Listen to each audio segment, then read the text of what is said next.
face. You hear a lot? I might bring it down.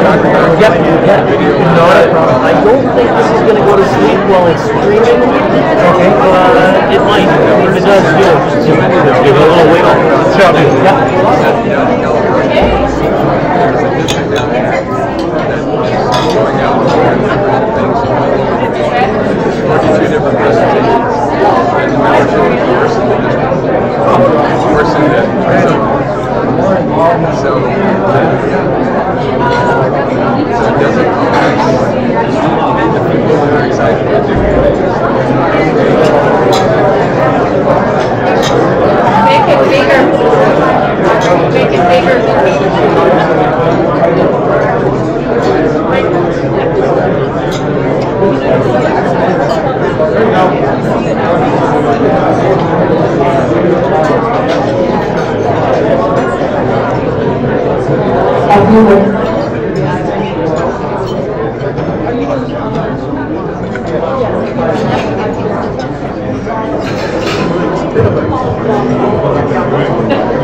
Everywhere we look, we see opportunity, we see potential in unexpected places. And when we share our knowledge, vision, and connection, we turn great ideas into action in communities all around the world that we call home. By transforming one bus to feed hungry children, or providing life-saving equipment to those who need it most. From fighting disease to rebuilding schools, together we can make real change happen. We are Rotary. We are people of action. Get involved today at Rotary.org.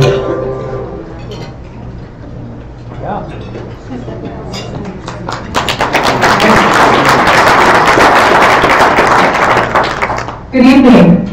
Good evening. It's so great to see you here. I know that we've had a few challenges. I was telling our assistant governors today that I left Winnipeg with the youth exchange students yesterday afternoon at 3:30. I had breakfast with Eva in the morning, left there at 3:30, and arrived here at 1:15 this afternoon. So, I imagine that some of you also had a few challenges, so I'm glad that you're here. On behalf of Rotary International President Barry Raslin, our district board, it is my pleasure to welcome each one of you to our Leadership Assembly this weekend.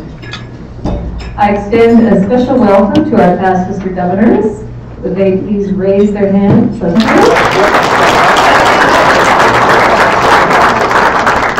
And we also have some speakers who are going to be sharing their expertise, so thank you to them.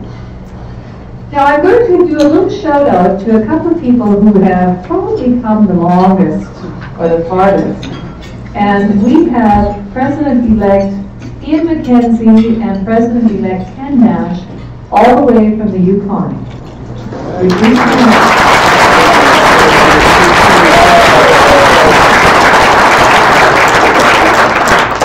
And I'm going to be sharing some good news about the White Horse Club tomorrow. So stay tuned for that. You know, as I've traveled our wonderful district these past months, I recognize the immense experience and expertise that we have in our district. It is amazing.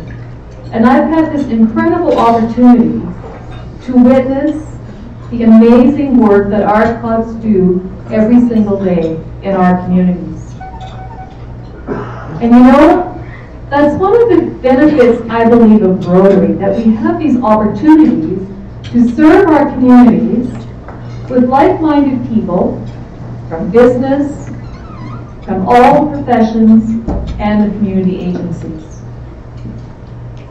So your presence here this weekend is a witness to the value that you place on Rotary. And it's also a confirmation of how you feel about lifelong learning and your own professional development. Because that's what these sessions are. They are professional development sessions. You share, you learn some new information, but you also learn from each other. I know that we have presidents in the room. Would all the presidents just raise their hand? Yes, thank you. We have new president-elects. Let's see those hands in the air. And you know, we also have some presidents. Sometimes they say they're recycled, but I don't really like that word. I know we have some president-elects who are serving a second term. And I heard one of them say today that, you know, it's like building a bridge. I think it was Brad who said that. We build a bridge for some of the new people that are coming in to take on those leadership roles. And we appreciate the work that you do as well. So we're really looking forward to this time. And you know, this time of year is always an excitement. There's an excitement and anticipation as the new Rotary theme is unveiled. And we ask our presidents-elect to start planning for the year to come. And you know, this work that you're going to do this weekend is very important work. Very important work for a smooth transition and a successful year.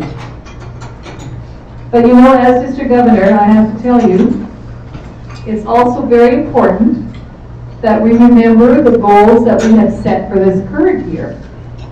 We still have several months to go. We have very clear goals for our district. What's one of them?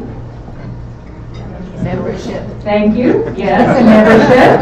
A net fee of 50, 3 new clubs, support our foundation, collaborate, become a peace-building district. Those are all clear goals that we have set and that we're working on.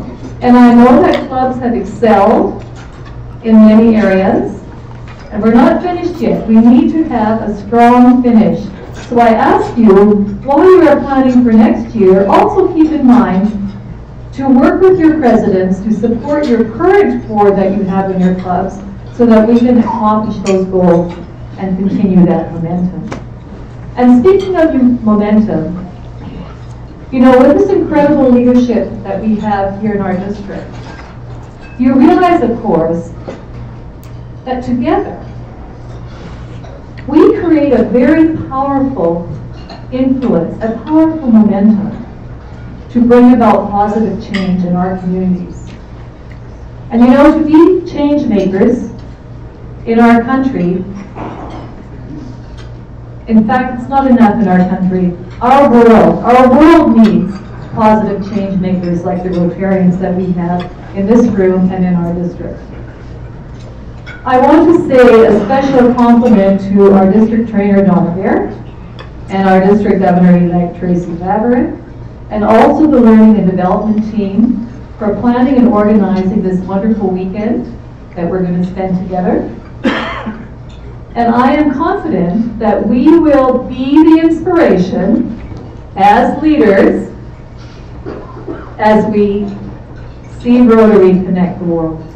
Thank you.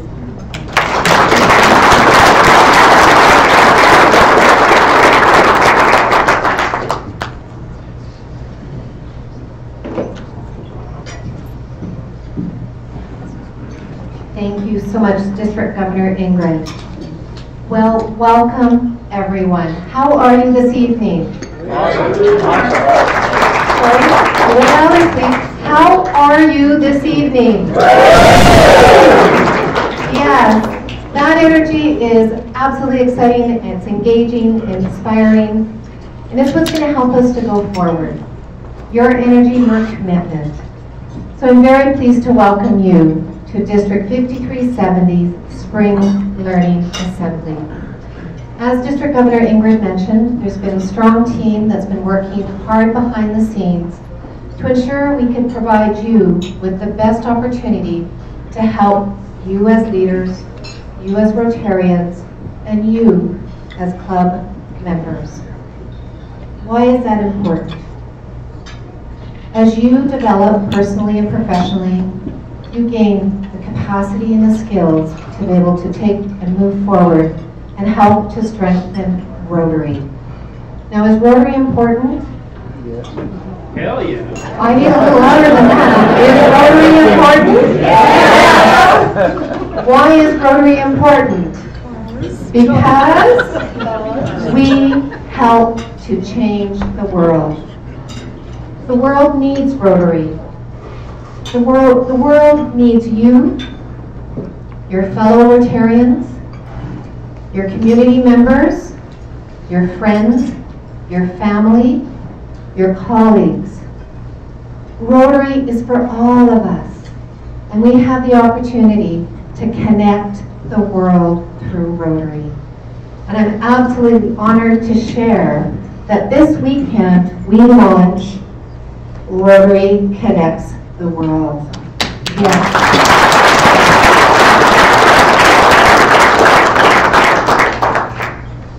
I'd also like to acknowledge that Rotary has connected us with Treaty 6.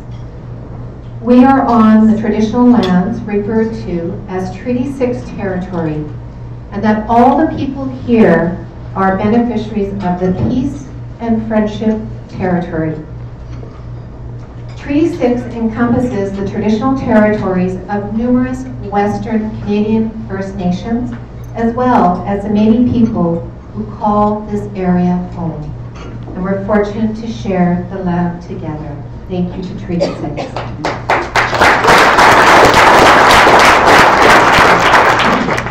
So I saw some amazing hands go up when District Governor Ingrid was asking around who was here in the different roles. I'm going to change it a little bit. So who in the room lives in the City of Edmonton boundaries? Awesome. Who in the room lives in Alberta, but not in the City of Edmonton? Who in the room lives in the boundaries of the province of British Columbia? We got that, that's good.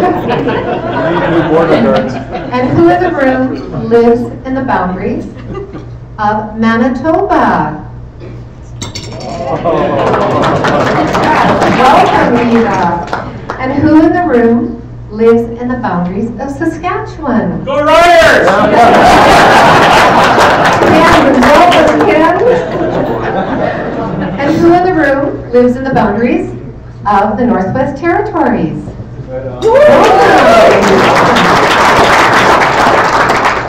And who in the room already had their hands up, but we want to see them again. Join us from the Yukon. Welcome. As you can see in the room, Rotary connects the world. And I extend a deep appreciation to each of you for your contribution to be here today. I'm also honored to share with you a learning journey. You have stepped up in your communities to ensure your communities are a better place. You tackle problems and find solutions for some pretty tough issues. You explore ideas and you share a common vision to make a difference for others in the world. You want to ensure life is better for others. You inspire me. Your passion, drive, and desire to make a difference truly inspires me and makes my heart feel warm. You desire to learn and you desire to grow, and that's why you're attending the assembly this weekend. I appreciate you. Thank you for that. I want to thank you for everything you do for yourselves, your clubs, your district, but truly for the people in the world. This assembly is built on strengthening Rotary. We know we have goals to meet, and we are there for District Governor Ingrid because we're a team. Many of you received communication from me already, and the one thing that you'll note in my communication is the power of us being together. We cannot do anything alone. District Governor Ingrid is working extremely hard to ensure we grow our membership, but why is that important? Because the impact of Rotary and the Rotary is needed in the world. We've made promises to the world, and we need to keep our promises. And we all are in it together. We are together. So I ask you this weekend to put your heart and your soul into the assembly. I ask you to ask tough questions. Fill your toolbox. Your toolbox is yours. Gather knowledge. Meet your colleagues, your friends in the room. Meet the district chairs. Go and introduce yourself. Come and see me. I want to meet you. Because you're going to get a hug, first off. Yes, everyone knows me. Hugs are first. And then I want to get to know who you are. And so do the other members of our team from the district level to our planning committee. And also our zone coordinators who we've invited to participate and share their knowledge and skill with you. So as with everything else in life, you will get what you put into this weekend. So let's fill our toolbox.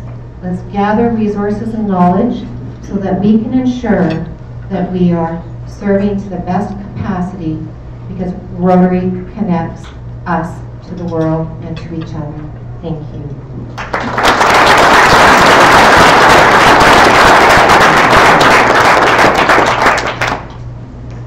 I am honored, absolutely honored, to share with you our first speaker of the evening.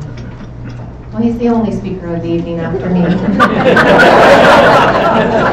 just add that, just a little bit of tidbit. But we've been fortunate, as I mentioned, to bring in our zone coordinators to provide you with some great resources. Well, it's an honor today to introduce you to past District Governor Jim Adamson. Jim is a member of the Rotary Club of Wenatchee Sunrise. Anyone know where Wenatchee Sunrise is? Okay, Tim, where is it from? Where is he from? He's from Washington. Washington, yeah. You So looked that one up. I did look that Outside up. the border of the United States. I forgot to ask who was from the U.S. Who's from the U.S.? Oh, we have two. Welcome. Welcome. Okay. So, did I miss anyone else? Yay, Wenatchee. So Jim retired in 2003 after 30 years in public education as a teacher, coach, and school counselor, and is now a part-time training consultant for not-for-profits and that trains for unemployment. Professionally, Jim has served on various state and local communities and advisory boards. Jim has been a Rotarian for 32 years. He has served as a governor of District 50-60 in 2005 to 6, and he served as club president and director or chairperson of various club committees. He has been district membership chair. He served on a GSE selection committee, has sponsored 25 new members. Wow. Wow. Congratulations. And currently coordinates the district area governor training. Wonderful. So Jim is currently an assistant zone coordinator for Zone 24 West. I had to get special permission to get him here. Yes, all you do is ask. Ask, ask, ask. It worked. So we're very fortunate that our zone coordinators gave us permission for Jim to join us. Well, Jim and his wife Carol have hosted several youth exchange students and GSC members. They're both multiple Paul Harris Fellows and Bequest Society members. Jim's dad was DG, District Governor, to District 5060 in 1976 to 77.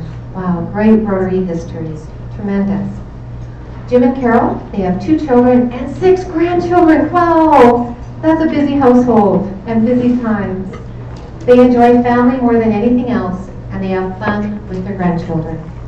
They like to travel, so he came to Northern Alberta, the snowiest day of March. Welcome to Alberta. And enjoy recreational activities like walking, biking, kayaking, and playing golf. They are also active in their local church and have served in various leadership positions and committees. Please help me in welcoming Jim Addison to District 5370.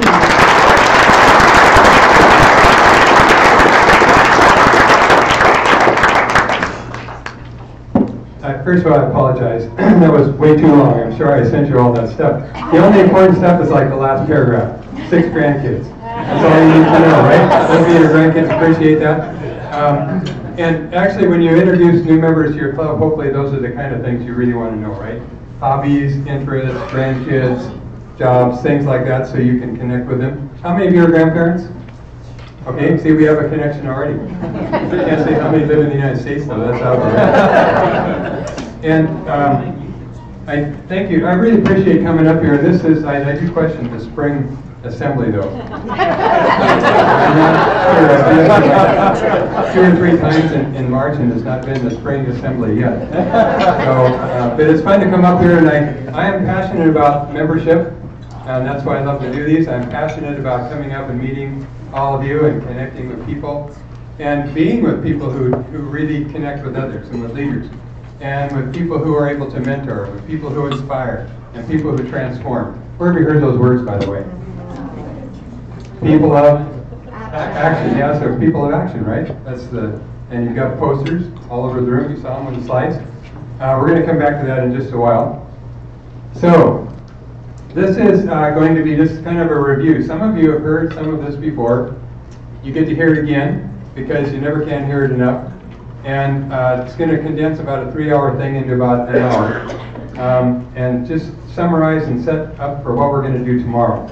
Because tomorrow is where you're going to actually get down to the nuts and bolts of actually doing something and planning to do something with your clubs.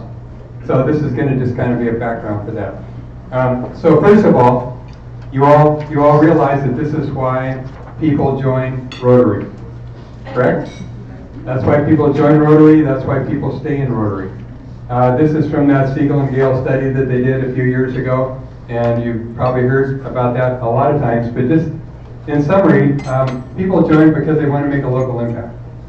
That's the main reason people join Rotary. And the second reason they join is to make friends and to make contacts. That includes like networking. And then they want to be around leaders. They want to use their passions and their skills. And then once they get in Rotary, those other things become important, like international projects and polio and helping people around the world. But that's not really why most people join Rotary. And so really when you think about the people that you would see out in your communities that might want to join Rotary, think about these things that they're looking for. And really, they're going to be asking this question. And you've heard of this radio station, WIFM? What's in it for me? Yeah. So how many of you joined for that reason? I did. I joined because, what am I going to get out of this? I wanted to do some networking. I was a teacher. I didn't know what real people did for a living.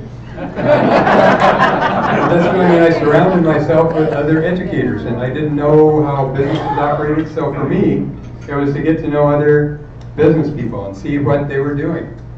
And then once you get in Rotary, then all of a sudden you start to get involved in the service projects and the socials and helping people, and you start to think that maybe this is not what Rotary is all about. It's more about serving and helping others and being leaders. And so your perspective changes and you actually become a Rotarian instead of just a member of a Rotary Club. But people are going to ask this question when they join. Is it worth my time? What's in it for me? What good is this going to do? And this is the question we have to ask ourselves when we try to promote Rotary. You know, what do people value? I know Jeff Reynolds talks about the value proposition. You know, what's the value going to be? What value does your club give to people who want to join Rotary? What is it that you offer that's going to make them say, oh, I really need to join this club? And if you can figure that out, then you've got it. So we're going to be talking about two things, and mostly we're going to focus on retention. Attraction seems to be easier. And Ingrid said, yeah, our goal is to get what, 50 net gain. 50 net gain. So net, that word net. So we can probably gain 150 people and still come out zero if we lose 150, which is kind of what happens typically. And if you look at your own clubs, think about the people that have left your club. Some for legitimate reasons, like they died.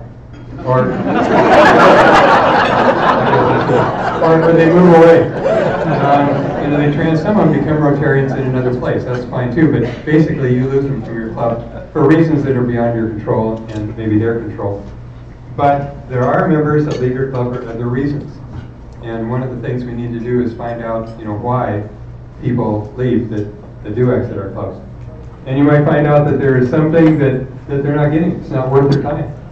You know, they wanted something. They wanted the friendships. They wanted to do something in their local community, and it wasn't happening for them. And so they leave. So we're going to talk about both of those things. And again, leading up to tomorrow when you're actually going to get to do some work, some brainstorming, find out some things that are working for people and working for clubs, and ideas that you can take back that you can actually get started in your club. Because I really believe that every club represented here can easily gain at least one net member through the rest. Easily. That's like, how many clubs do you have? 52? 57. 57? Count White Horse? No. Okay, we won't count White Horse. Sorry. 57. So you can easily gain 57 new members if every club just added one more person without losing anybody. Okay? And I think that's possible. So we're going to talk about that. So basic question to ask yourselves, are we really giving our customers, that's our members, what they want? Okay? Bottom line. And every club needs to ask that question. And we're going to go through a series of exercises to kind of help you figure that out too. We're going to, everybody got a book? Does everybody have one of those books that calls Set Priority 1 that Tracy's holding up here? If you do, pull that out, because we're going to refer to a few pages in that from time to time. There's a lot of great information and resources in this book. And there's some of this that I'm not going to be able to cover tonight. And there are some pages that talk about the Rotary brand experience. That's kind of the new terminology now. Basically, that's just what's our club culture, right? What is the culture of our club? What is our brand experience? Everything that we do as Rotarians, that's kind of our brand. That's our culture. So, to start out, if you would turn in your books to page 8 and 9, is there anybody that does not have a book? Excellent. So turn to page 8 and 9, and I want you just to take a couple of 3 minutes to go ahead and actually fill this out. This is kind of like a club culture in your particular club. See if you can answer those questions as honestly as you can. And just take about 3 minutes, and if you don't get done in 3 minutes, that's okay. If you need a pencil, imagine you yourself having a pencil. And if you can bring a pencil or pen tomorrow, we're going to be doing some more of this tomorrow, so that would be good. But if you don't, just kind of go through it in your mind.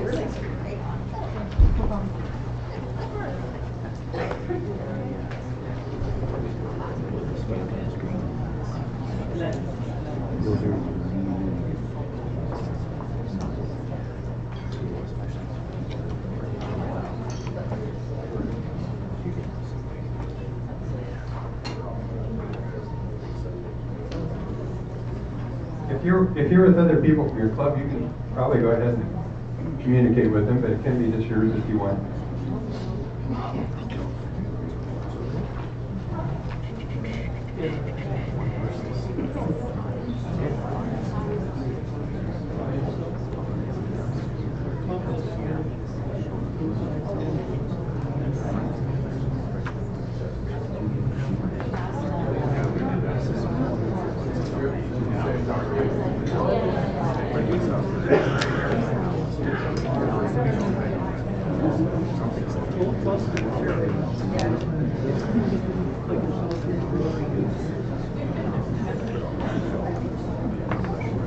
All guests are warmly welcome.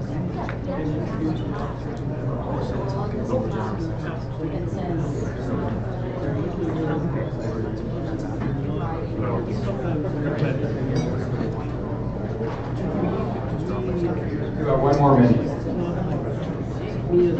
When I bring again.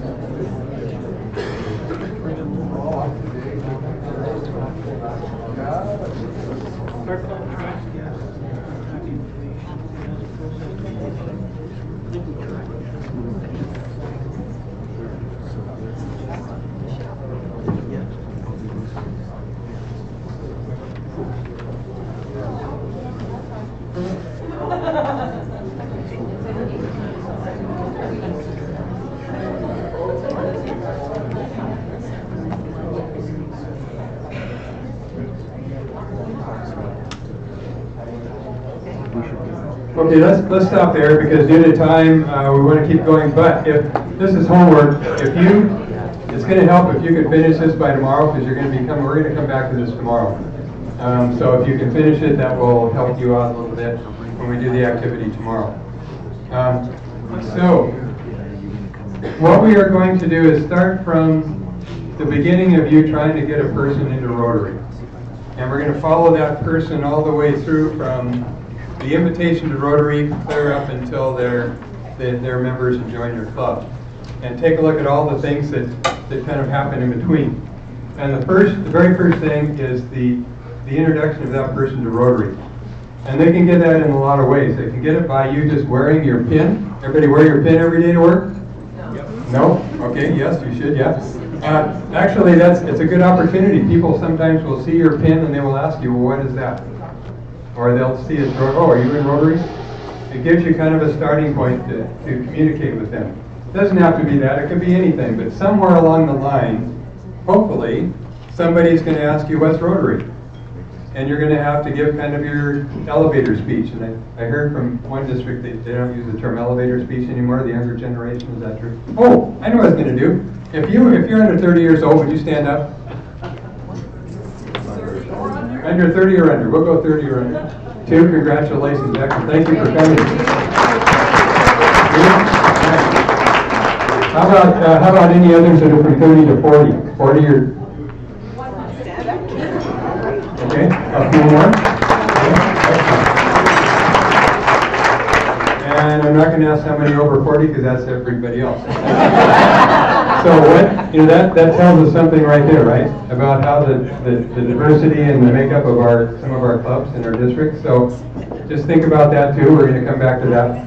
Anyway, somebody's going to come up and ask you what's Rotary, and you're going to have to come up with some kind of a nice answer, a hook to get them interested in Rotary. And we've talked about this before, that a lot of times the easy thing to do is say, well, we're worldwide. We got 1.2 million Rotarians around the world. And we're working on all kinds of things like eradicating polio. And people are just going to zone out because that's not what they're interested in, right? What are they interested in? Local impact and friendships and being around leaders and getting to use their skills and passions. So think about that. Think about what people are looking for, not what we want to tell them. And I was guilty of that. I used that speech for a lot of times until I saw this and, this makes sense. No wonder nobody's coming to Rotary. So one of the things that we can do, this is just a sample. Very simple, what's Rotary, that you can practice. By the way, this would be a good club exercise, right? Take this back to your club, talk about what's Rotary, have them practice a little bit, and have it, and you can make it your own, right? You can make up your own what's Rotary. But the main point is, as you're telling people what's Rotary, it's got to be short. This is just kind of to get them hooked. But you want to cover those essential things that people are looking for. Making friends, making local impact, being around leaders, using their skills and passions. So just a sample, we're a leadership, and you can put the word service in there if you want, because we are. We're a leadership and service organization of professionals and civic leaders. We meet regularly, get to know each other, form friendships, and through that, we get a lot of great things done in our community. All 4 of those things people are looking for are touched on in that simple statement. You can think of others. The people of Action. Together we connect with leaders. We inspire people. We transform and change lives in our local community. As long as you kind of get those things in that people are looking for, that's going to get them interested. Okay, so everybody should have kind of an elevator speech you can pull out of your pocket. Literally. I mean, if you can't remember it, pull it out of your pocket and read it to them. I'm serious. Some people have business cards. You all have Rotary business cards. Some of you do. On the back of it, just have them print that on it. And then you can give it to them and as you're telling them about it. And it's a good way just to have a little reminder. So what's Rotary is for you, practice that. Put it on a card, whatever you need to do, but be ready. And just hope somebody comes up and asks you, what's Rotary? I'm glad you asked. And then tell them. And if they're not asking you, then you need to go out and do some more things to get them to ask, right? So that's the first thing. When they ask, be ready to tell them. Now this is just the start, because what comes next is maybe even more important. Because once you answer what's Rotary, the next question they're going to say is, well, why should I join Rotary? Or why did you join Rotary? The why question, right? This is where you're going to get to expand on what Rotary really means to you. And all of you are here, I think, because you like or love Rotary. You like and love what we do. You like making the friends. You like being around leaders. You like these things. And that's why you're here. So you should be able to explain to someone exactly what was in it for you. What are you getting out of Rotary? Why is Rotary important to you personally? And it could be that you get to host exchange students. It could be that you get to travel to Africa and help with the polio thing. You can do that then when they ask why. It could be because of all the friendships that you make. Lifelong friends all over the world, or even in your local community especially. It could be because of all the leaders you get to rub shoulders with. And the skills, the leadership skills that you're coming up with. So once you get past that what's Rotary question, then hopefully they're going to ask you something about why. Why are you in it, or why should I join? And that's where you can really expand. In your book on page 11 to 13, there's a whole bunch of reasons, if you can't think of your own. But really, this is your own story. This is your personal story about why Rotary. And this should be easy for you. If you really love Rotary, why? What is it that keeps you in Rotary? What is it that attracts you and has kept you in this organization? And just tell them that. Okay? So, that's the first step. We got to get them interested. Tell them what Rotary is. Tell them why Rotary is a good thing. Invite them to a meeting. Now, here's the next step, because this is probably what they're going to do if they're under 40. Is that right? Those of you under 40? Okay. And this is, because I've asked a couple in our club, and exactly this is what they did.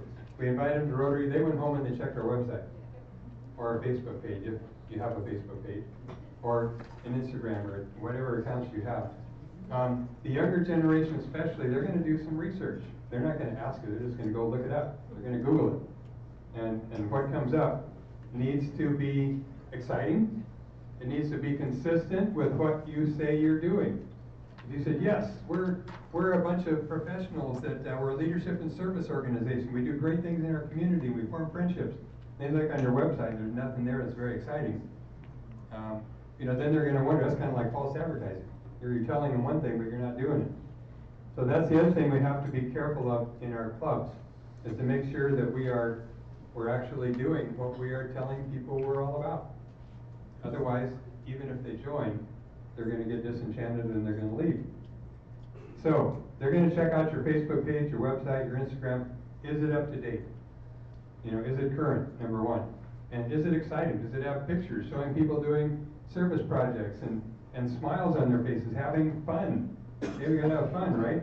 Nothing worse than looking at a Facebook page with a bunch, oh, never mind. You know what I mean? So, have something exciting that they can really take a look at and that will interest them and say, yeah, look at that. There's some young people there and they're smiling. That must be pretty cool. They're working someplace, they're doing something, and they can read about it. And they're going to do that. And so have your Facebook page and your Instagram and your websites reflect the type of club that you want people to be attracted to. And that's part of the PR thing. That's part of the public image. And hopefully your clubs all have a public image person or two that can work on this. We have resources in your district. We have resources in our zone that can help you with that if you need help. So they take a look at your Facebook page and they still think you're probably worth coming to see. So they're going to come to your club and check out a meeting. So we're going to take a person through this. First thing that they do when they come in the door is, I don't know, hopefully see a greeter or two, right? Hopefully all of your clubs have greeters. Now think about this. If there have ever been any clubs, and some of you have done a lot of makeups, have you gone to other clubs where you feel like you're invisible? Yeah? Like there's no greeter? Or if there is a greeter, they don't do much but say, hi, welcome to Rotary, and that's all. And you come in and here's people sitting there with money and you don't know anything about, do I pay for lunch? How do I pay for lunch? What's for lunch? All that stuff. I mean, sometimes it's how we treat our visitors and the first impression beyond the Facebook and social media stuff. The first impression when they come to your club, what is it like? Is there energy? Is there laughter? Is there fun? Is there somebody to greet you at the door, 2 people? And if we had time to go through a little skit, and we can do that. Vince, come on up. We can do that anyway. Okay. I like skits. Come on up, Vince. So Vince is coming for the first time. I'm the greeter. Vince, hi. You guessed anybody today? Tracy. Okay. Well, good. Thanks. She's not here yet, but come on in. Okay. How's that? That's okay. Well, you don't sound too excited. Okay. Hey, Vince, got somebody? Guessed somebody today? Yes. Yeah. Who is that? Tracy. Tracy. Well, I'm Jim, and I'm the greeter today, and Tracy's not here yet, but let me introduce you to Jocelyn. And Jocelyn, if you would, could you take Vince around and kind of introduce him to some people until Tracy gets here? Awesome. Okay. Or you can introduce him to the president. But does that feel better? Much. Okay. Now, you got to think about people coming in for the first time. We know Rotary, but they have no clue. This is the strangest thing. Can I go now? Yes, you can.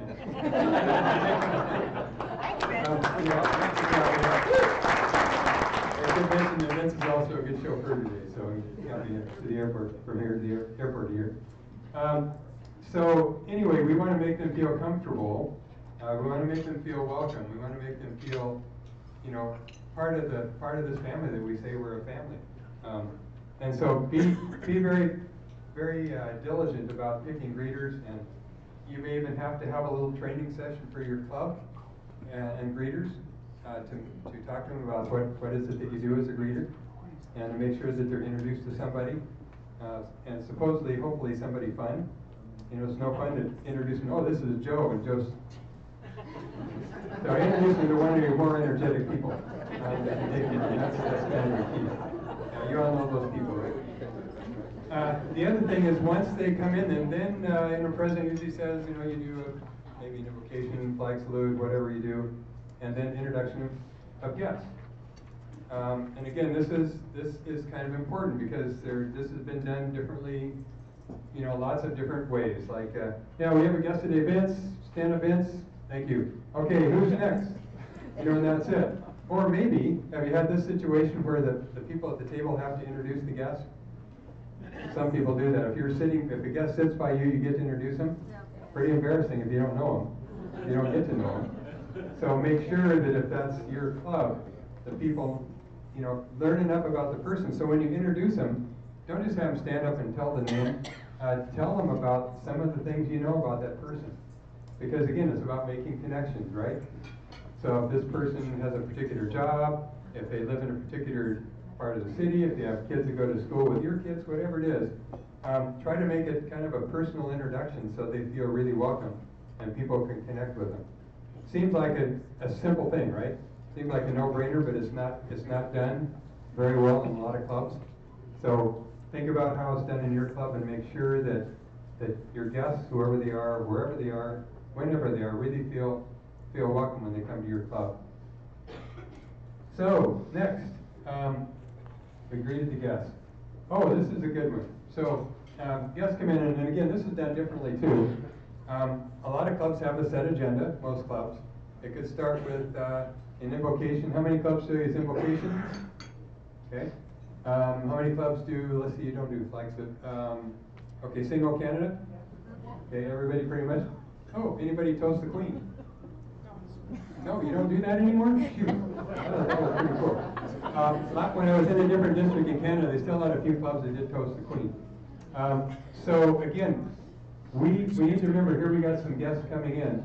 We need to be aware of the fact that, you know, we are a diverse group. We're also non-political, non-governmental, non-religious, all those non-things. And so what will a guest feel like in this situation sometimes? Oh, how many of you sing? Not O Canada, but other songs? Nice, a couple. Yeah, row, row, Rotary. Gently down the street. Yeah, some clubs in our district, they still have songbooks and they pull the songbooks out. Young people, and young people, you can verify this with a head nod, they're not into singing. Yeah, right? We had what do they call that? Young Generations Conference last year and this year. And they took about 50 Rotarians and non-Rotarian youth, and they asked them these things, and a couple things that came to the top. We don't sing, and all they want is my money.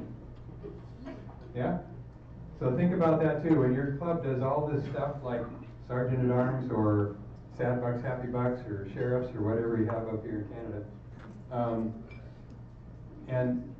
and spinning the wheels, or asking for donations for this, or foundation, or Polio Plus, or some people, if you're new, that's the impression you're going to get, is all they want before is my money.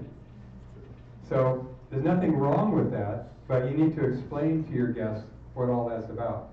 Yeah, this is the Sergeant at Arms, and this is a fun way to recognize people, and they just throw in a buck, you know, because, you know, for the recognition, but it's mostly all in fun. It's not because we're trying to raise money with everybody, but you got to give them the impression that it's all about the fun thing to do. Otherwise, they're going to go away thinking that, man, I don't know if I can afford this club. You know, all they're going to want is the money. Invocations, same thing with invocations. We have to be sensitive to people who may be of different religious backgrounds or none at all. And so a lot of clubs are not doing invocations anymore. They're doing like a Rotary moment or an inspirational moment. And if your club wants to do invocations, that's awesome. You know, if that's part of your club culture, just be aware that when you bring in new members and they're not of that background, that might not be a good connection for them. So those are some of the things just to be considerate of as you're kind of taking away a look at how your programs are run every week.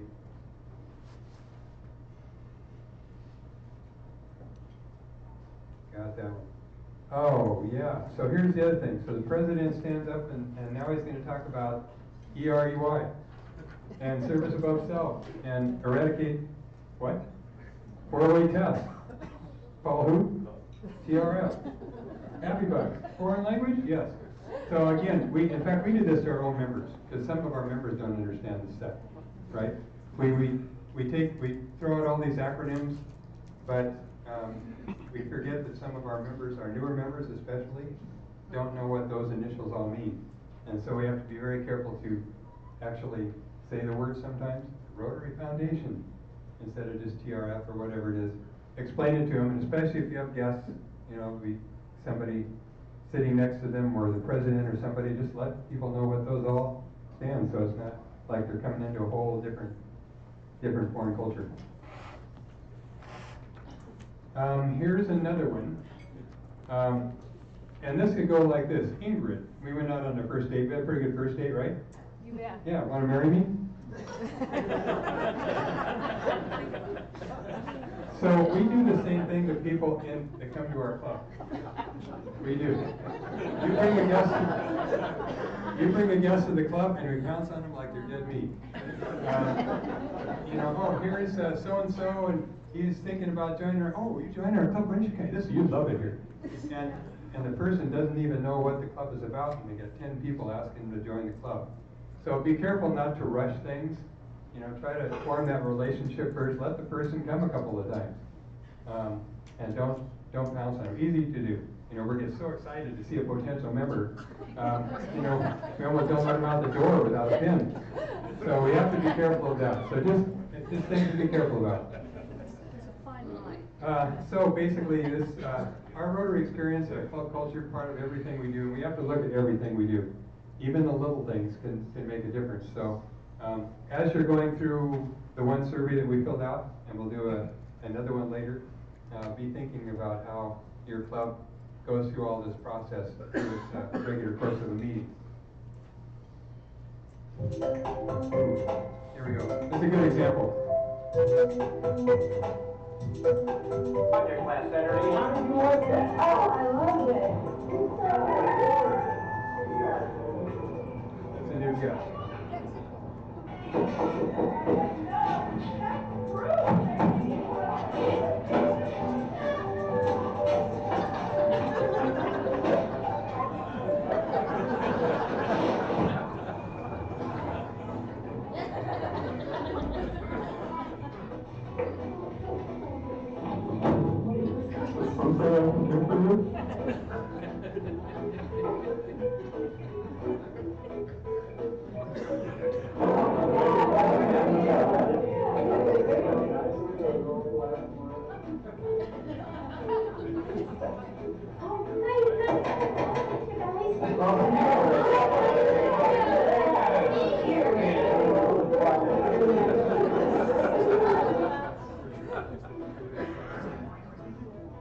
And crashing our little private party.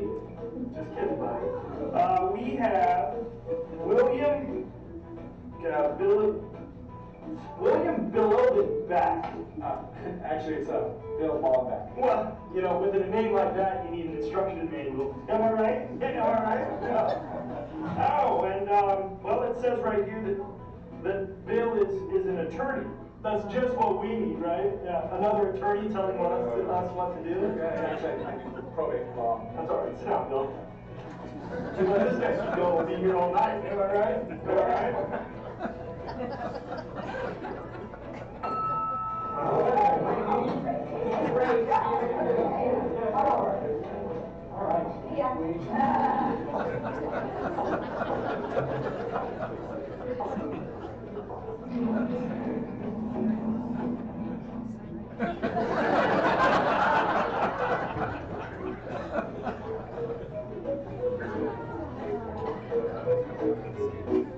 So you get the idea, right? Hopefully none of your clubs are like that, but sometimes there are certain parts that we do without thinking about it that can really turn people off. So just be careful about your club culture. Take a look at it, examine it, try to figure out what is it that we can do to make our club culture even more inviting and even better. So again, just to summarize that part, here's the things that people are looking for, and they're going to be asking, you know, is it worth my time? So that's the first thing we want to try to get across through all of this attraction stuff. You know, what can we say, what can we show this new person that we want to join Rotary, how it's going to be a valuable thing for him to do. Okay, then the main part, right? Attraction is the easy part. Keeping people in is the tricky part, it seems like, because that's why over history, Rotary has gained 1.5 million members and we've lost 1.5 million members. If we could retain half of those, we'd be just skyrocketing. And that's true of every district, it's true of every club. If you could just retain half of the ones that leave, you'd be showing net gains every year. So let's take a look. Sorry, Whistler. So we don't want to be like that, right? Even though there's no retention problem, ours is a different challenge. So let's take a look, and I want to go over kind of like 5 things. The first one actually should happen before they join Rotary, and that's the orientation. Do y'all have orientations for new members or potential members? Now I need to see hands, yeah, because I don't see very many hands yet. Okay, a few. Okay, good, something to work on. This is one of the first things to retaining a member before they even join, because if you don't have a good orientation, if you don't really take time to tell the member more details about what's Rotary and what's your club like and all the different things they can expect, like how much are they going to pay, how much time commitment is there, all of this stuff. If they don't know that before they join, and then they join and then all of a sudden they get surprised by the bill that comes in the mail and the happy bucks and the sergeant at arms and different things that your club does that they didn't have any idea of, and in a month or two they're gone. So this probably at the very start of everything is to really give your potential member before they join an orientation that describes in detail what your club is all about. And that can be a lot of things, but for sure money. because they need to know that up front. Time commitment. Committee structure, and give them a chance to look at the committees. A little bit about Rotary, a little bit about the history of Rotary or the history of your club. Any extra things that your club does, like the polio, and maybe you have your own foundation in your club. Giving to the foundation, all those things should be included. Meal costs. So just go through and take a look, and there are manuals you can get. You can download this in RI. It's called an orientation manual, probably. I think that's a logical name. Orientation manual, and you can pull that up, and it's kind of a template, but you can make one up for your club if you don't already have one, and give them something in writing, because they won't remember everything you said anyway. One of the things, in particular, well, we'll get to that in a minute. So anyway, the orientation is important, and it's important before they join. And if you don't have one, this is something you could work on doing. It's pretty easy to do, but it's very, very, very critical. Second thing is when they're inducted, and this is done a lot of ways too. Probably the very first, easiest is where the president gets the new member up. Vince, come on up here. So this is, ladies and gentlemen, this is Vince. He's our newest member. Thanks, Vince. I've actually seen that done in some clubs, where you just introduce a new member, he sits down, and that's it. Maybe a round of applause. What would be better than that is to introduce Vince and tell a little bit more about him, and then have him sit down with a little applause, right? But the more personal you can make it, the better. And it's not about your club at this point. It's not about Rotary. It's about Vince. It's about your new member. So a lot of times people will get up and say, Vince, you are joining an outstanding organization. We have 1.2 million people all over the world. We do service projects and polio. You're lucky to be joining this organization. So we make it about us instead of making it about Vince. So if you can make it personal, that means, first of all, invite him up front, invite his family. How many of you invite families? Not enough hands. Invite the families to come, the spouse, the kids, because that does two things. Number one, it makes Vince feel better. And number two, it gives more buy-in for his family. Because they're more supportive if they are part of this whole thing and see what he's doing. Rather than when he just comes home and says, yeah, I got inducted today. Let him be part of it. And give some information about Vince, not just the stuff everybody knows, but the hobbies, the things that people don't know, like he climbed Mount Rainier one year. Or, he's an expert water skier, an Olympic gold medalist. And give some of those details. Where did you graduate, by the way? I should ask it. Did you go to school?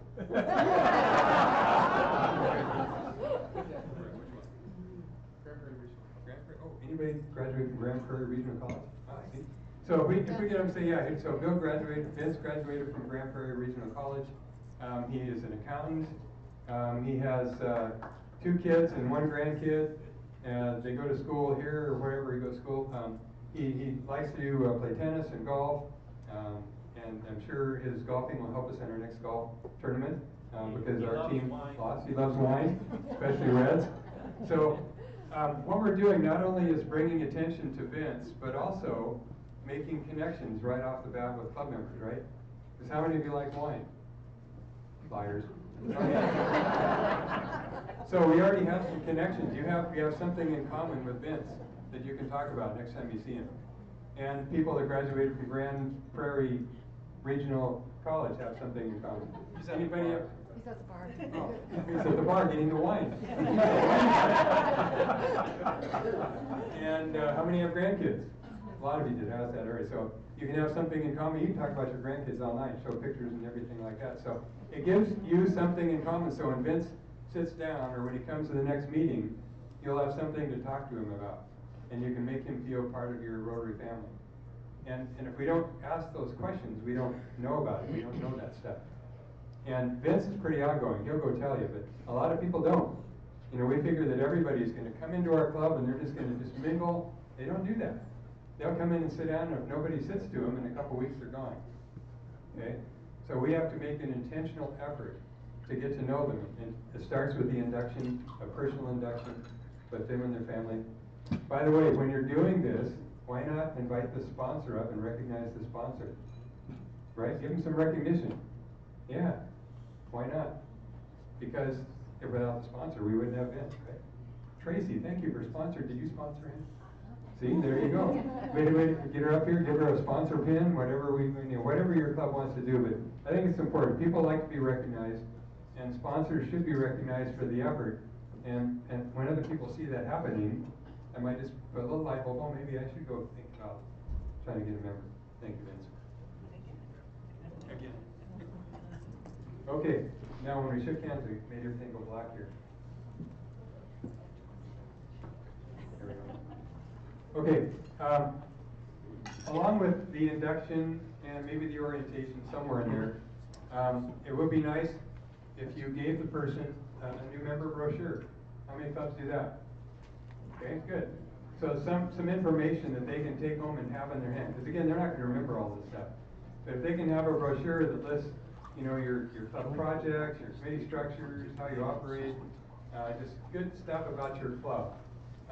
You can always hand those to prospective members, but also to members when they come in. And in particular, if you do a new member information thing, you could have on there, because I know some of you do this, you have a new member come in, they have a different color badge, or a new member sticker. Yeah? Anybody do that? No? Is that just the United States thing? Okay. Some do? Okay. So you get it like a red badge, and then they have to do certain things before they get that changed to a regular blue badge. Or they have a new member sticker, and they have to do certain things, and then you have a big ceremony and peel the sticker out. What you're trying to do is partly get this person engaged, right? You're going to try to get the new member involved in your club activities, kind of forcing them is not a good word, encouraging them to make up in another club, encouraging them to be a greeter, classification talk, go to a district something or other, whatever the district has to offer. Can't think of any more right now, but there's a bunch of things that you might want your new members to do to start to learn to be part of your club. And if that's written down where they can find it in a new member information book, then that's easier for them to do. One of the things might be to get online in Rotary International and actually register like you all are, or on the district website to look it up and do some things on the district website. So just some things to get them more engaged, more knowledgeable about Rotary. And again, the best way to do that is to actually write it down for them in a new member information book. Along with that, how many of your clubs have mentors for new members? Okay, not too many. Mentoring is awesome. It really works good, but it's a challenge. It's not always easy to do. Simple, but simple is not always easy. The tricky part is picking the good mentor. And it doesn't necessarily have to be the sponsor. In fact, some cases it shouldn't be the sponsor. But somebody to mentor. Now, what does that mean? Mentoring a new member, that just means helping them to get engaged. And you do that by calling them up when you have the next social and personally inviting them to the social. Letting them know what kind of things you're supposed to wear at the Christmas dinner, because they don't know. They've never been to one. And what is a white elephant gift? What kind of things do they need to do when they go to make? Why don't you come with me to the next thing? Let's go over and make up at Edmonton West, and bring them along with you. Invite them to those kinds of things. So that might be a mentor's role, just to call, touch base with them, explain things to them, invite them to things, sit with them for 2 or 3 or 4 meetings, and invite them to people, or introduce them to people. So that's the role of a mentor. And we find that when the clubs that have mentors, a good mentor program, have a very high success rate of retention, because they're getting these people engaged right away, and they're getting them engaged in positive ways. So the tricky part again is finding people that are willing to do that, because the worst thing to do is get a mentor that doesn't do anything, right? Thank you. 15. Okay. So in your book, page 43 to 48, there is a sample of a new member information packet. Again, this is like a template, so if you don't have one, you can take something like this and just fill in the blanks or change it to whatever your club does. It's kind of a start for you to be thinking about what you might give to new members. And also on page 49 to 52, there is a sample mentor manual. Because wouldn't it be nice if you picked a mentor and gave him a written something of what to do? You know what?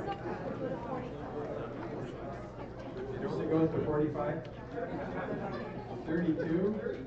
Well, you're going to have to use your imagination on this. Pages in Canadian, not American. This is not the metric system. This is the American memory system. Sorry, I don't know what happened to the rest, but it will be probably on your website at some point, if it isn't already. It is, okay.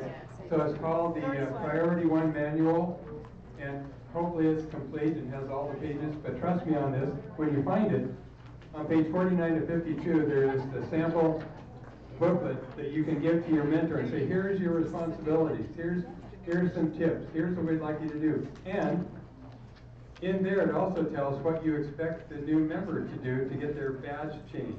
Page 39. Page 39. Or 30. 31 to 36. 31 to 36. There's no consensus on that. You might New members, 31 to 36. New member 31 to 36. Wow. Then after. We have to provide opportunities to establish the friendships and the fellowship that we have in the clubs.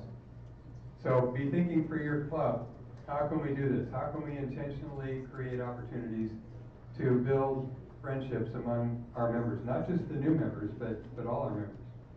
But especially the new ones, because they may not be brave enough to just do this on their own. How do we help our members become friends? First thing is you got to know their names, right? How many of you know the name and occupation of everybody in your club?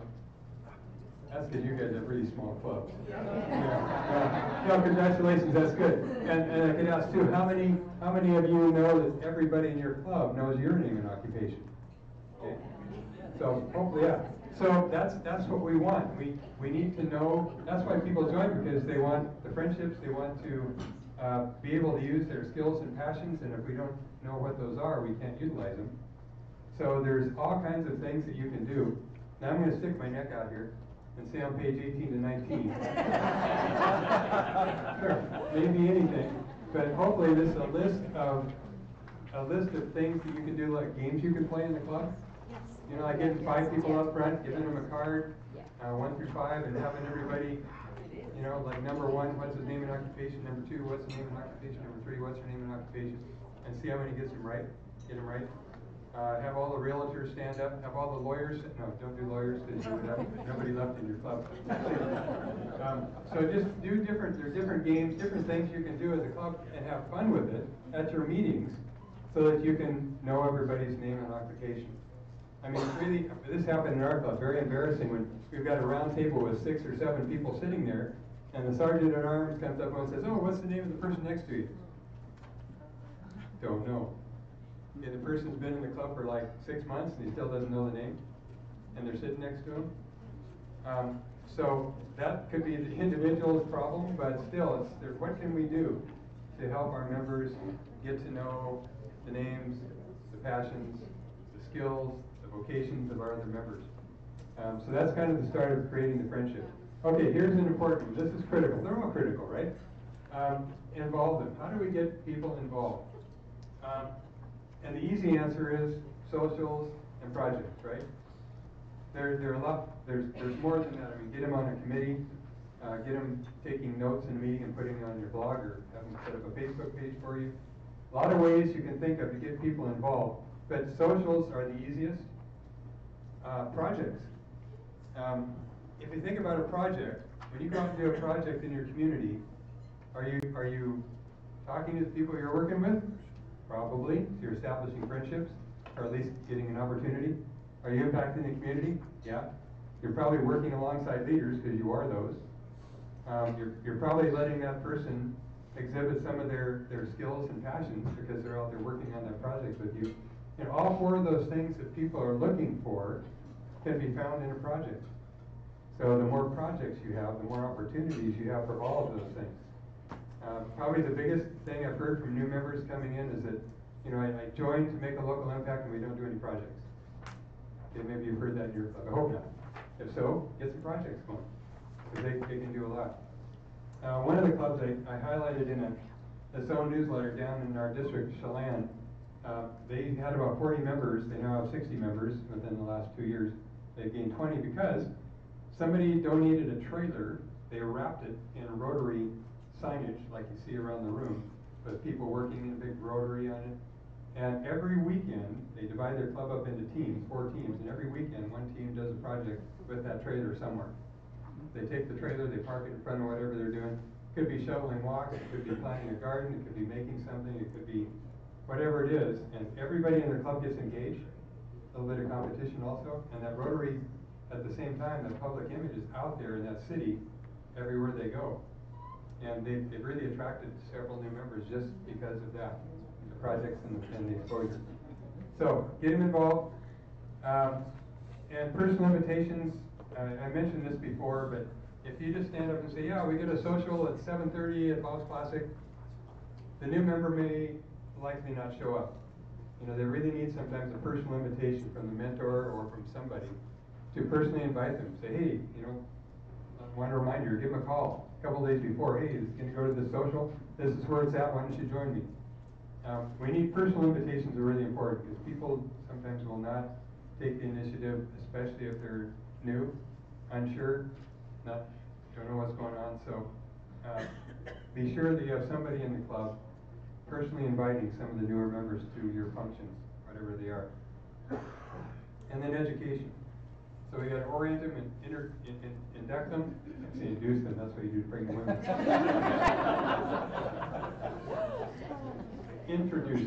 Introduce them or induct them. And then get to know them, involve them, and then last educate them.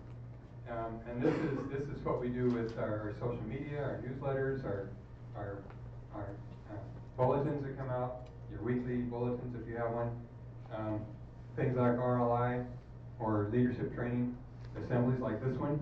You know, these are all opportunities to educate Rotarians. I'm glad to see some of you younger folks here and some newer members. How many of you have been in Rotary less than 2 years? Look at that, several. Okay, awesome. So that's it. Thanks for coming. And again, this is a great way to get educated in Rotary by coming to things like this as well. So a lot of opportunities, but make sure you personally invite your newer members and figure out a way to get them a little bit of Rotary knowledge here and there. The more we know, the better Rotarians we can be. So just some ideas. We're going to talk more about these tomorrow. This is going to be brainstorming tomorrow, so forget those lists. So how would you evaluate your club? This is another short survey, and if you would, I would like you to do that one as well real quickly. We only have a couple minutes, but this is short, and this is on page, I'm not sure, toward the end. I'm not going to even say what page it's on. 22? Okay, page 22.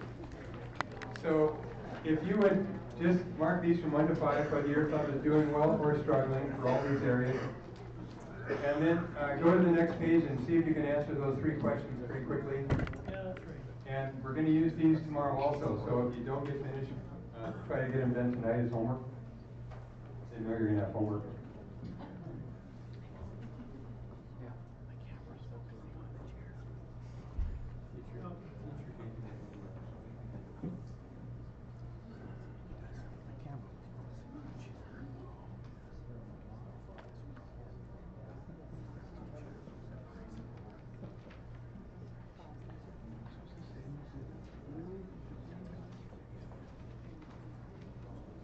Keep in mind as you're doing this that your marks on this may be totally different from somebody that's just joined your club or somebody that doesn't come very often.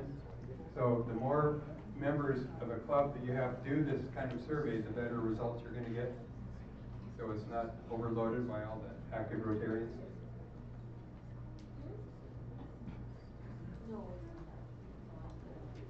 Just a final thing before I turn the microphone back over to Tracy is there is on your district website something called membership resources, the membership resource guides. Your AGs have all this information as well. This has all kinds of membership resources from surveys, forums, other tools, webinars, videos, all kinds of things that you can use for membership development. And if you get this off the website, all these little blue things down the middle are links, so you can go right to it, print them out or whatever you need to. But besides that one, there's a lot of resources. Jeff is here in the house. Jeff, where are you? There you are. You're your district membership chair. If you didn't know that, those newer. And he's one that just gave a webinar last week, 2 weeks ago, on resources that are available. Going to talk about more of that in the breakout tomorrow as well. So resources are there. Your district has lots of resources. The zone has resources. RI has lots of resources. And there you go. So tomorrow, bring your books back. Try to get those 2 surveys filled out if you didn't finish them. And then we're going to do a little more hands-on working and interactive stuff tomorrow. Thank you.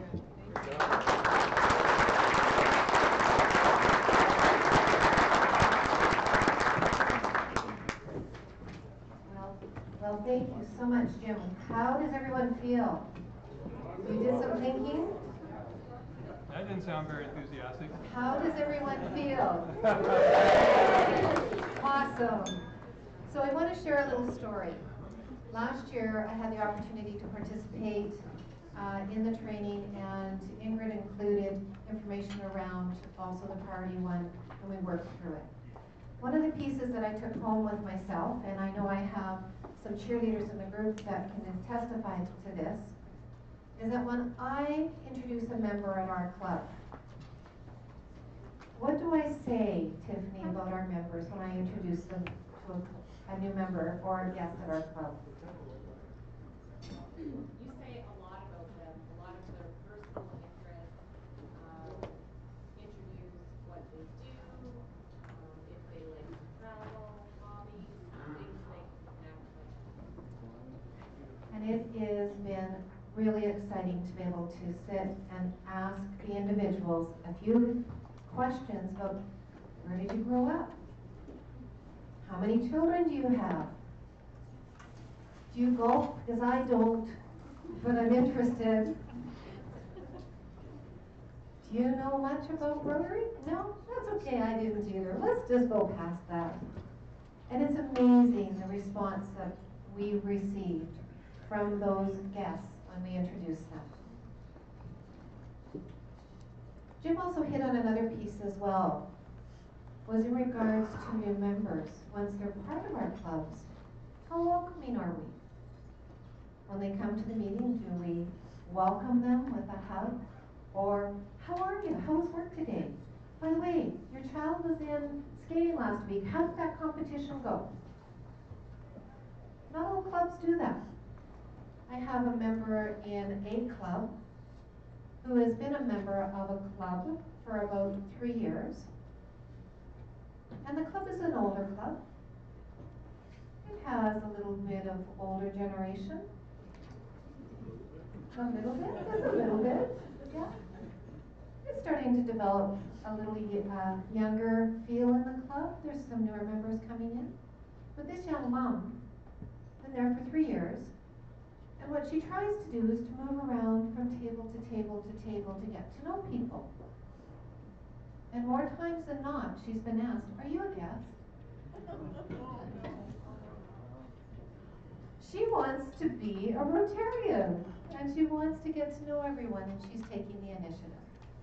So just a little story to share with you. Some learnings from, Jim has gone through a lot with us tonight in a short period, and it's really good material he's provided, and it's true stories. So Jim, thank you, and I really look forward to it.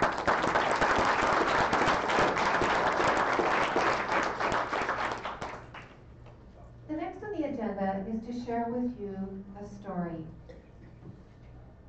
How many members in the room have had an idea that they've taken to their club? I have. How many have dreams about making change and doing something that will shift for others? Past District Governor Tim Shields was fortunate to serve under past Rotary International President Ravi. Past President Ravi was at the International Assembly with us, with Vince and I, here in January. He was there to share, to mentor, to give hugs, share, mentor, give hugs. But he took time to share a story. And we are very fortunate that Rotary International records those stories. The story that you're going to see shortly is about someone with an idea, someone that had a dream and was able to connect through miles and miles to create differences for others in the world. So I'm going to ask our support team, perfect, love it. You're my Vanna tonight, thank you.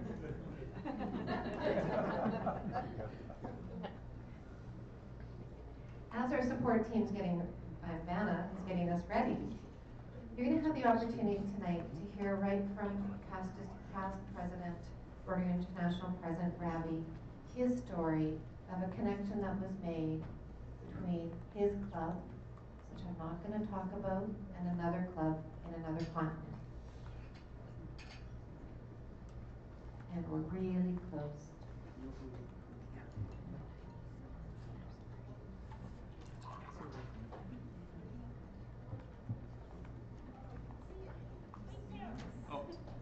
Oh, there we go.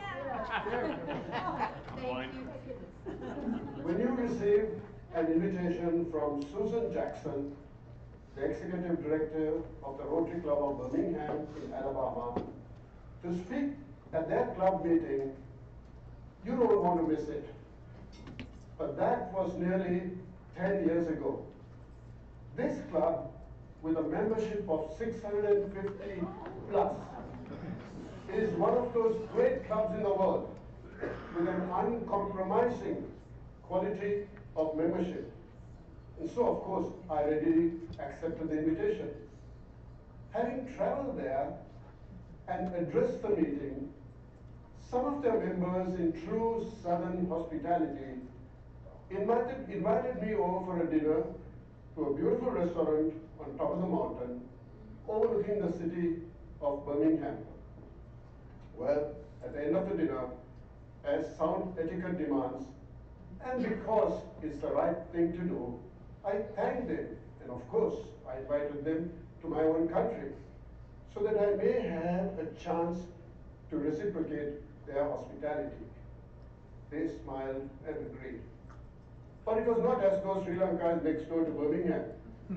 And so I understood that they too were simply reciprocating my invitation, perhaps for formality's sake.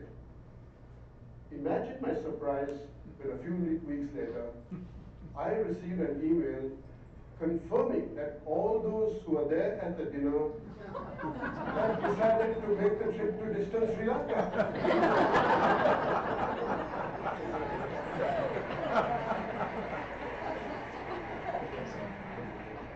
What the hell had I got myself into?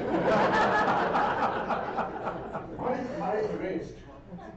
I wondered how I could, in my small country, impress these wonderful people, each one so high up in their own careers.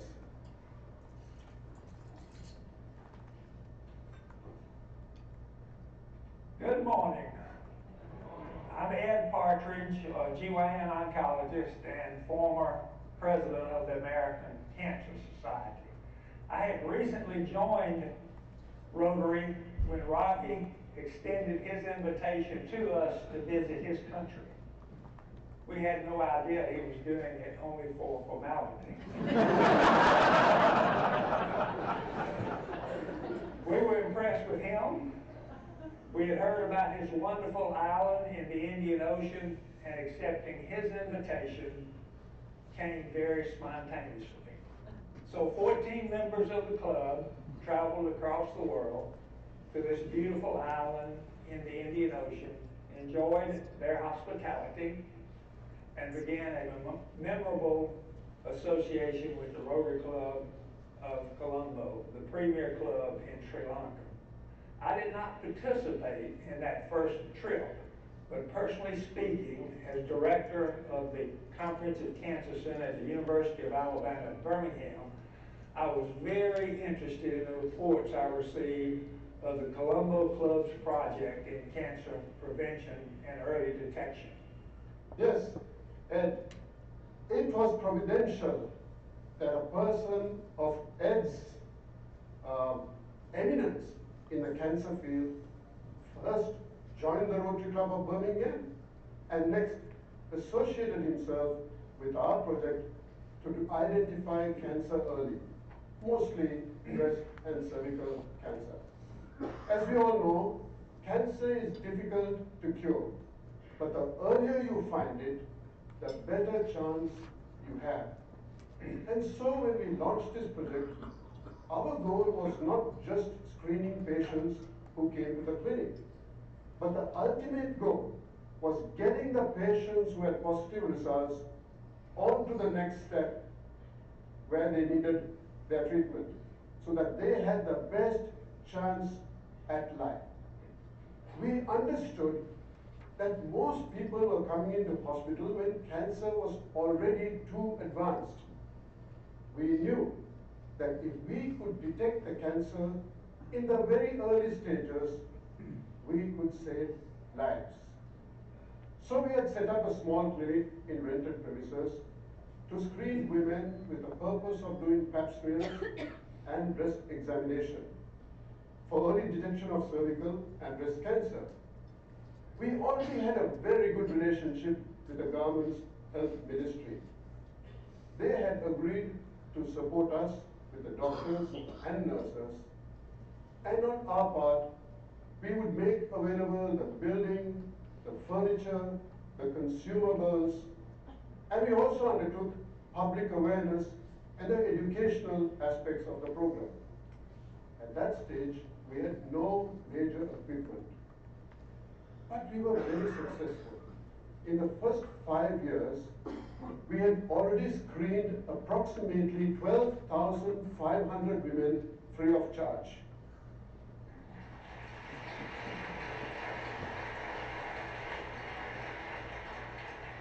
You will recall, Ed, that nearly 2,500 of those were found to be positive and needed further investigation. Robbie, when our team visited the Cancer Prevention and Early Detection Center at the Rotary Club of Colombo, we realized immediately what a great job your mates were doing in the Colombo Club. But we also realized that a mammography unit would boost their capability and capacity to detect cancer early, rather than just the clinical breast exam that they were doing.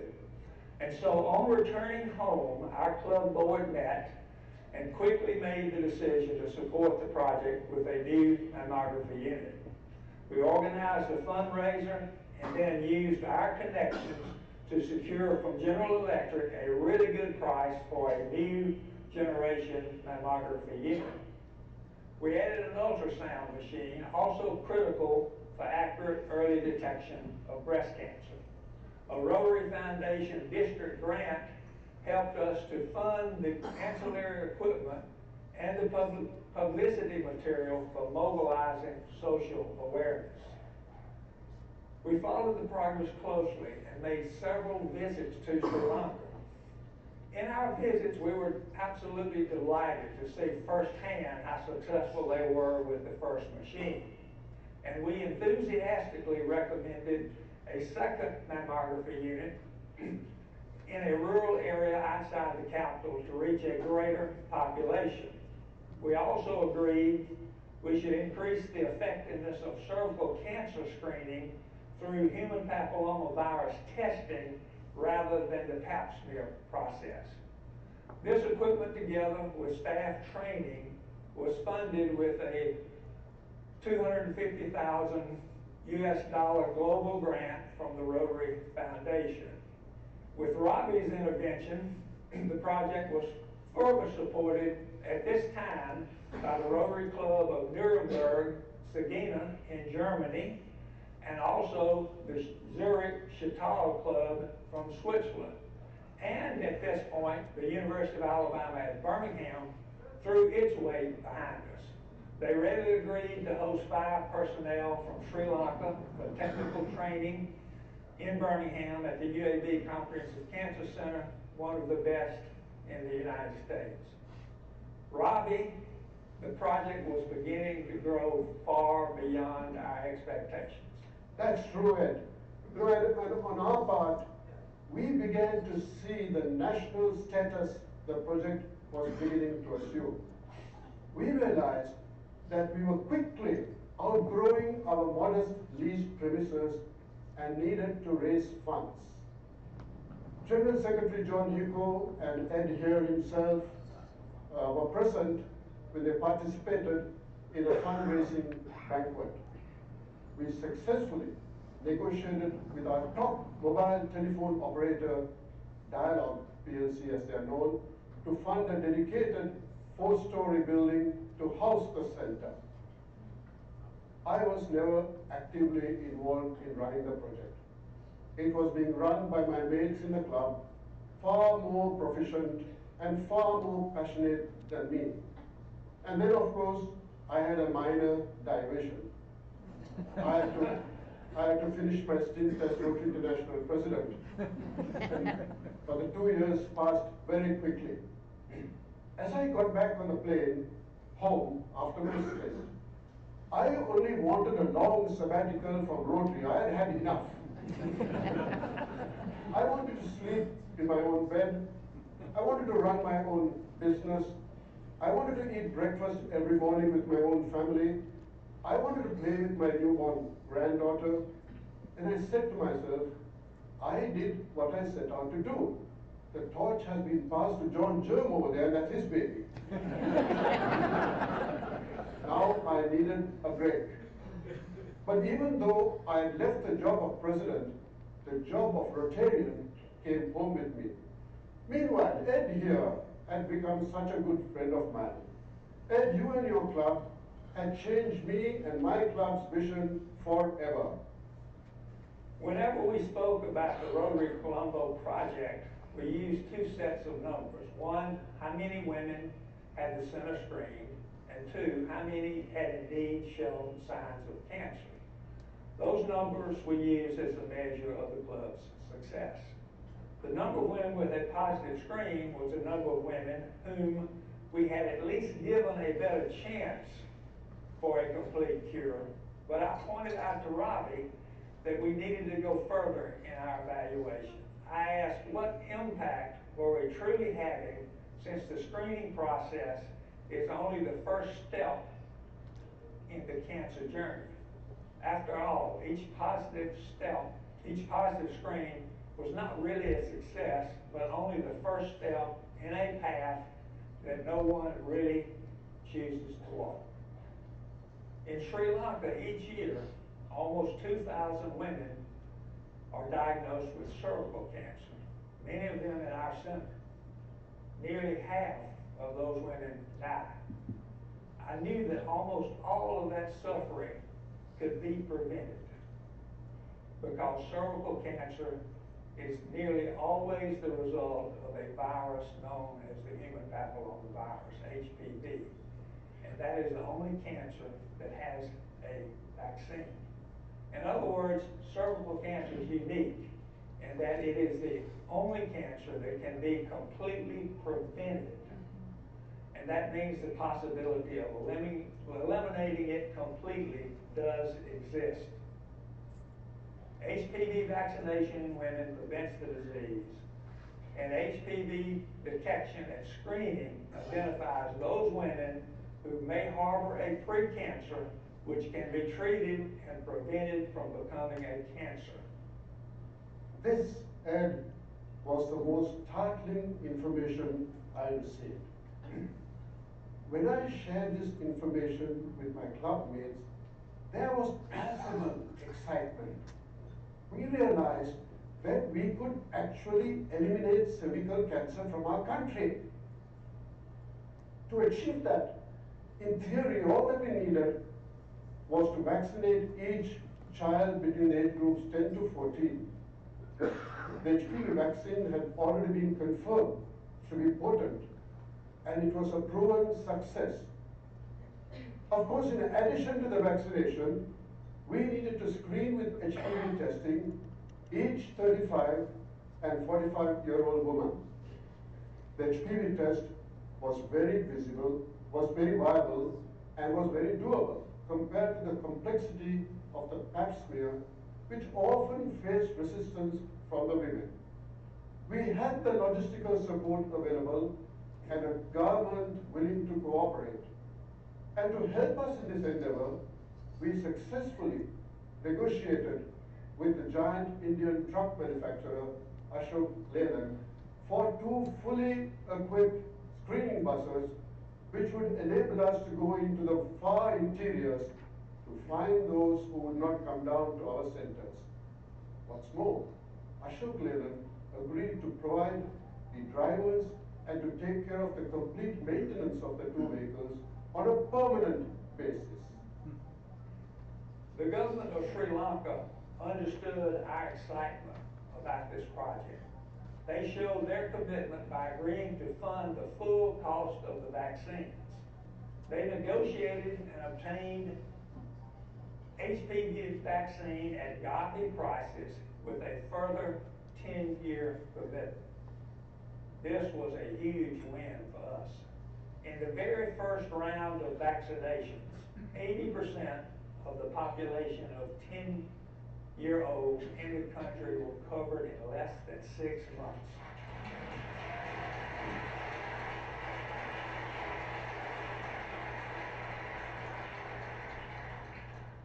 From my long experience, I knew this type of success was almost unheard of. In the meantime, we began working on another Rotary grant, which will provide a second Cobus brand HPV testing unit for the country, equipment for colposcopy, training for midwives and the colposcopists, and for public awareness and education. Once the 10-year-olds are vaccinated and the 35 and 45-year-olds are screened, cervical cancer deaths will be essentially eliminated in all Sri Lankan women 35 and younger as they age, and substantially reduced in the 35 to 45-year-old women as they age. The program, as we conceptualized it, was completely sustainable. The government, having obtained the capacity to vaccinate and screen with this partnership with us, could easily sustain the program. Further financial commitment was fairly modest. But Ed, to us Rotarians, this was Polio Plus all over again. We were using and leveraging Rotary influence to put together a master project. We were saving lives. We successfully did it with Polio Plus in our country, even though the country was going through the throes of a civil war. Now in peacetime, we could do it again with another disease, and we were well on our way. Yes, my friend, cervical cancer is unique in that it can be completely prevented and consequently has the potential to be completely eliminated. HPV vaccination in women prevents the disease, and HPV detection and screening identifies those women who may harbor precancer, which can be treated and prevented from becoming a cancer. The combination of Rotary, the Rotary Foundation, the government of Sri Lanka, the University of Alabama at Birmingham, Dialogue Telephone Company, Lanka Ashok Leyland, together could eliminate cervical cancer as a public health problem in Sri Lanka. Sri Lanka could well become the first country in the world to eliminate cervical cancer.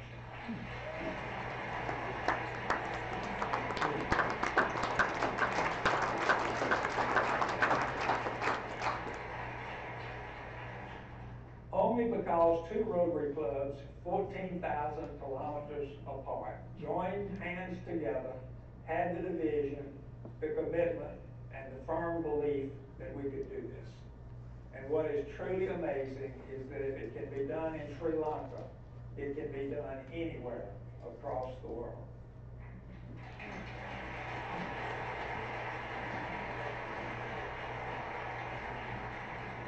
Yes, my friends, it's projects like this which transforms into millions of dollars and thousands of lives saved, which gives meaning to Rotary's stated mission that together we see a world where people unite and take action to create lasting change across the globe, in our communities, and in ourselves.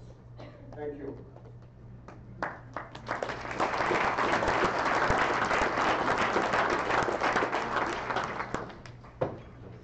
Wow.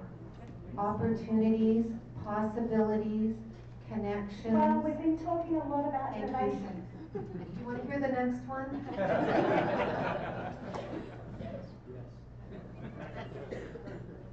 It is an honor to share that video with you tonight. It was so moving in the room in San Diego. Again, opportunities, possibilities, connecting. That's what we're about. On behalf of International Women's Day, I am so proud of past President Ravi and what he's doing with his connections in saving women. Thank you to him.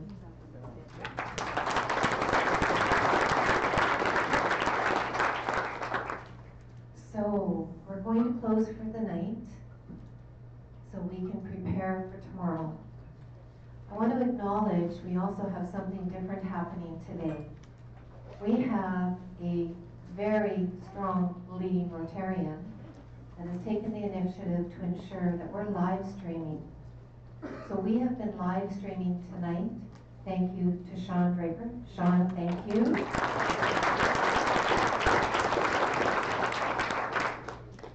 This is something that our members have asked for, and we were able to bring it to them tonight, and we will continue to do so tomorrow. So it's very exciting, this opportunity.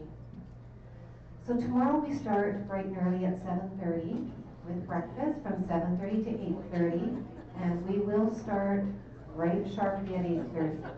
But before we break, I want to acknowledge, first off in the room, can I have the Grand Prairie Club members stand, please?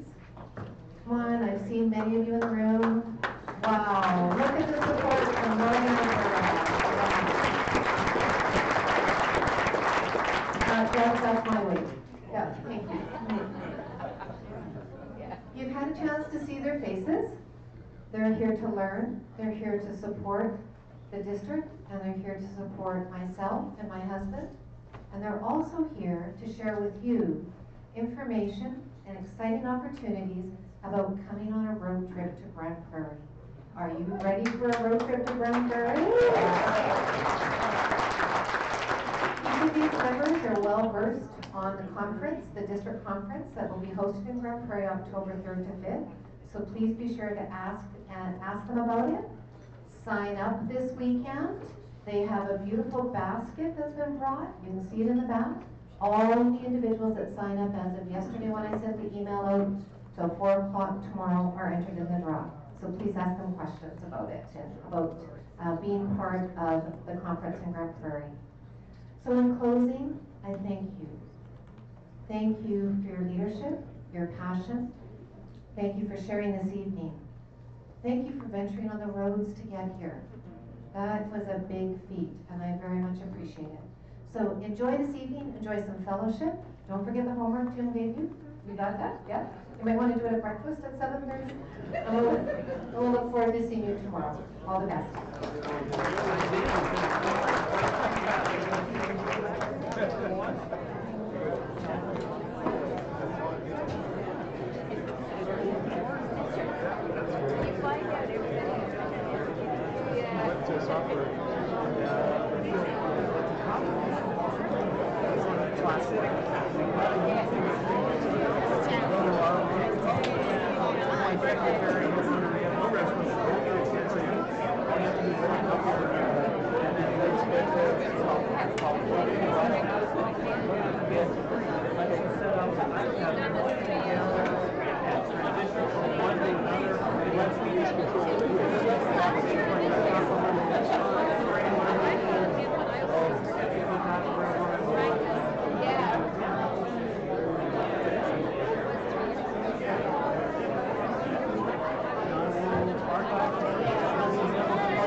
I'll try.